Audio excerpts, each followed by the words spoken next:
Hey guys, think about what happened yesterday. Peter, Jimmy Fargo, and Sheila started a committee. They're doing a group project for school on transportation in New York City. Remember, they live in New York, and they're doing a group project at Peter's house, and they have a poster and a booklet that they're writing. And they're saving everything under Peter's bed. And every time they have these meetings, Mom has set up Fudge to go to a friend's house, Jenny the biter, Ralph the one that throws up, and then Sam has chickenpox, so he can't go to Sam's house. So let's see what happens. I was glad that next week would be our last committee meeting after school. I was sick of Sheila, and I was getting sick of transportation. Besides, now that I know a monorail system was the only way to save our city, I was getting upset that our mayor and the other guys that run things at City Hall weren't doing anything about installing one. If I know that's the best method of transportation, how come they don't know it? The next day, when I came home from school, I went to my bedroom to see Dribble like I always do. Fudge was in there, sitting on my bed. "Why are you in my room?" I asked. He smiled. "You know you're not supposed to be in here. This is my room." "Want to see?" Fudge said. "See what?" "Want to see." "What are you talking about?" I asked. He jumped off my bed and crawled underneath it. He came out with our poster and held it up. "See," he said. "Pretty." "What did you do?"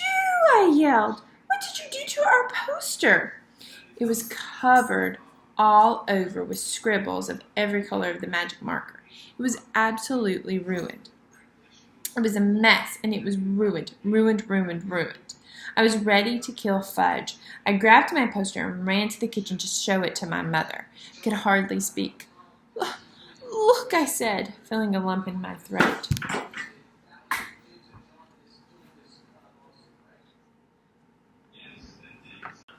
I felt the tears coming to my eyes, but I didn't care. "How could you let him do this?"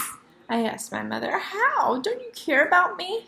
I threw the poster down and ran into my room. I slammed the door and took off my shoe and flung it at the wall.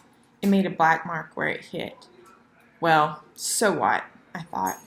Soon I heard my mother hollering and then Fudge crying, and after a while my mother knocked on my bedroom door. "Peter, can I come in?" I didn't answer. She opened the door and walked over to my bed. She sat down next to me. "I'm very sorry," she said. I still didn't answer. "Peter," she began, and I didn't look at her. She touched my arm. "Peter, please listen. Don't you see, Mom? I can't ever do my homework without him messing it up. It just isn't fair. I wish he was never born. Never, ever. I hate him." "You don't hate him," my mother said. You just think you do." "Don't tell me," I said. "I mean it. I really can't stand that kid." "You're angry," my mother told me. "I know that, and I don't blame you. Fudge had no right to touch your poster, and I spanked him." "You did?" I asked. "Fudge never got spanked. My parents don't believe in spanking." "You really spanked him?" I asked again. "Yes," my mother said. "Hard on his backside," she told me. Thought that over. "Peter," my mother put her arms around me. "I'll buy you a new poster board tomorrow. It was really my fault. You should have never let him into your room. That's why I need a lock on my door." "That's why I need a lock on my door," I said. "I don't like locks on doors. We're a family. We don't have to lock each other out." "If I had a lock, Fudge wouldn't have gotten my poster." "It won't happen again," my mother promised. I wanted to believe her, but really I didn't. Unless she tied him up, I knew my brother would get into my room again. The next day, while I was at school, my mother bought a new yellow poster board. The hard part was explaining to Jimmy that we had to start all over again. He was a good sport about it. He said this time he'd make sure his truck didn't look like a flying train, and I said that I'd make pencil marks first so my letters didn't go uphill. Our committee met that afternoon, and Sheila didn't mention the last time. Neither did we. Me and Jimmy worked on the poster while Sheila copied our written work into a booklet. We'd be ready to give our oral report to the class on Monday. Not like some committees who hadn't even started yet. By 5 o'clock, we had finished our poster, and Sheila was almost done with the cover for our booklet. Jimmy walked over and stood behind her, watching her work. After a minute, he yelled, "What do you think you're doing, Sheila?" I got up from the floor and joined them at my desk. I took a look at the cover. It was pretty nice. It said, "Transportation in the City." Under it, it said, "By Sheila Tubman, Peter Hatcher, and James Fargo." And under that, in small letters, it said, "Handwritten by Miss Sheila Tubman." Now I knew what Jimmy was mad about. "Oh, no," I said, holding my hand to my head. "How could you?"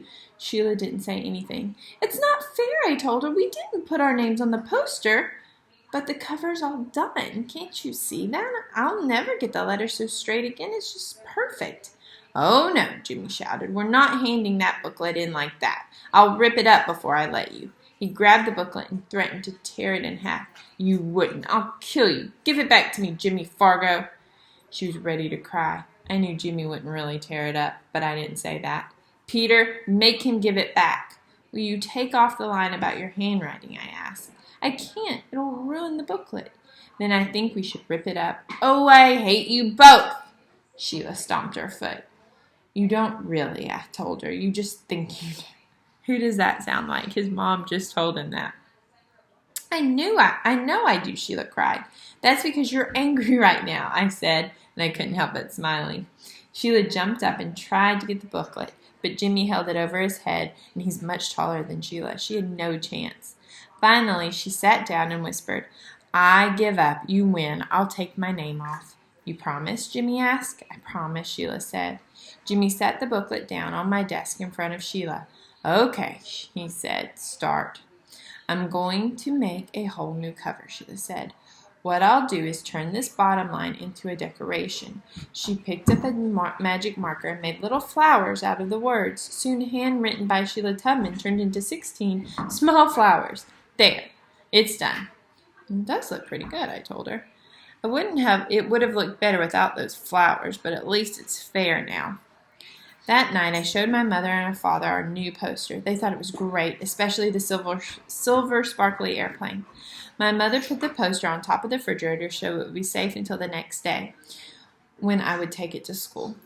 Okay, why do you think Mom's having to put it on top of the refrigerator? So Fudge can't get it. Like kids everywhere. Now I had nothing to worry about. Sheila had the booklet. The poster was safe, and our committee was finished before the schedule. I went into my room to relax. Fudge was sitting on the floor near my bed, and my shoebox of supplies was in front of him. His face was a mess of magic marker colors, and he was using my extra sharp scissors to snap away at his hair. And the hair he snipped was dropping into Dribble's bowl, which he had in front of the floor. "See?" he said. "See, Fudge is a barber." Barber is someone who cuts human hair, boys' hair normally. Fudge is a barber. That night I found out hair doesn't hurt my turtle. I picked off every strand from his shell, and I cleaned out his bowl and washed his rocks. He seemed happy. 2 things happened the next day. One was my mother had to take Fudge to the real barber to do something about his hair. He had plenty left in the back, but just about nothing on top and in front. The barber said there wasn't much he could do until his hair grew back. Between his fangs, I can't imagine what he looks like. Between his fangs and his hair, he's getting funnier looking every day. The second was my father came home with a chain latch for my bedroom door. I could reach it when I stood on my tippy toes. That brother of mine couldn't reach it at all, no matter what. Our committee was the first to give its report. Miss Haver said we did a super job. She liked our poster a lot, and she thought the Silver Sparkle airplane was the best. The only thing she asked us was, how come we included a picture of a flying train? Of course. All right, Chapter 8, The TV Star. Aunt Linda is my mother's sister. Oh, this is a great chapter. Aunt Linda is my mother's sister. She lives in Boston. Last week, she had a baby girl, so now I have a new cousin. My mother decided to fly to Boston to see Aunt Linda and the new baby. I'll only be gone for the weekend, my mother said. I was sitting on her bed watching her pack. I know, I said. Daddy will take care of you and Fudge. I know, I said again. Are you sure you'll be all right? She asked. Sure, why not? Will you help Daddy with Fudge? Sure, Mom. Don't worry. Not worrying. It's just that Daddy is so, well, you know, he doesn't know much about taking care of children. Then she closed her suitcase. We'll be fine, Mom, I said. I really was looking forward to the weekend. My father doesn't care about keeping things neat, and he never examines me to see if I'm clean, and he lets me stay up late at night. On Friday morning, all four of us rode down to the elevator to say goodbye to my mother. Henry looked at the suitcases. Going away, Mr. Hatcher, he asked. My mother answered, No, I am, Henry. My sister had her first baby. I'm flying to Boston for the weekend to help out. New baby, Fudge said. Nobody paid any attention to him. Sometimes my brother just talks and talks to hear the sound of his own voice. Have a nice visit, Mrs. Hatcher, Henry told Mother when he reached the lobby. Thank you, Henry, my mother said. Keep an eye out for my family, will ya? Will do, Mrs. Hatcher, Henry said, giving my father a wink. Outside, my father hailed a taxi. He put the suitcase in first, and then he held the door for my mother. When she was settled in the cab, my father said, Don't worry about us. We'll be just fine. Just fine, Mommy, just fine, Fudge yelled. Bye, Mom. See you Sunday, I said. My mother blew us all a kisses, and then her cab drove away. My father sighed while Fudge jumped up and down. Bye, Mommy. Bye, bye, bye. I had no school that day, and the teachers were at a special meeting, so my father said he'd take me and Fudge to the office with him. My father's office is in a huge building made of almost all glass. It's a really busy place. You never see people just sitting quietly at a desk. Everyone's always rushing around. A person could get lost in there. My father has a private office and his own secretary. Her name is Janet, and she's very pretty. I especially like her hair. It's thick and black. She has the longest eyelashes I've ever seen. Once, I heard my mother say, Janet must have to get up at the crack of dawn to put on her face. My father just laughed when my mother said that.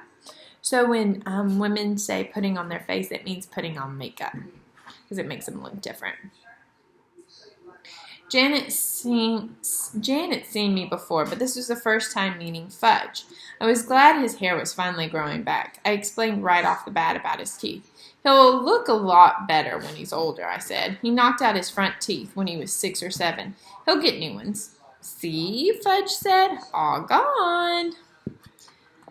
My father said, Janet, the boys are going to be with me for the morning. Can you amuse them while I clear up some work? Certainly, Mr. Hatcher, Janet said. Go ahead into your office. I'll take the boys on a tour of the rest of the agency. As soon as my father went into his private office, Janet took out her pocketbook. She reached in and came up with a hairbrush, some lipstick, and a bag of crackers. Want some, she asked me and Fudge. Okay, I said, taking a handful. Fudge did the same. The crackers were shaped like little goldfish. I nibbled while Janet fixed herself up. She had a big folding mirror in her desk drawer. She set it on top of her desk and went to work on herself. When she was finished, she looked exactly the same as when we came in. But I guess she didn't think so because she said, That's much better. Then she put all her stuff away and took me by the hand and Fudge by the other. We walked down a long hallway through a doorway and into another section of the agency. We came to the room where there were a bunch of kids with mothers. I guess there were at least 50 of them.